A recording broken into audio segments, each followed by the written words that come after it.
If you want to open camera with a gesture on a Realme 14T, first of all, we're gonna go to settings.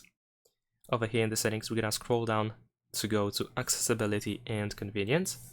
After that, scroll down and go to gestures and motions. And here you should be able to go to off-screen gestures. And then here we have draw an O to open the camera. So when we enable this option, here we have the instruction, how it works. So when the screen is off, we can draw the circle on the screen in order to turn on the camera. So let's give it a try.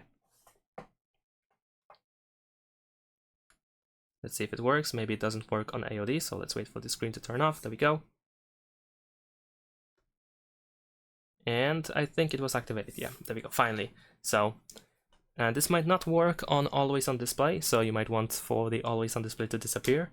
But essentially this is how we can activate the camera with the simple gesture. Thanks for watching, leave a like and subscribe.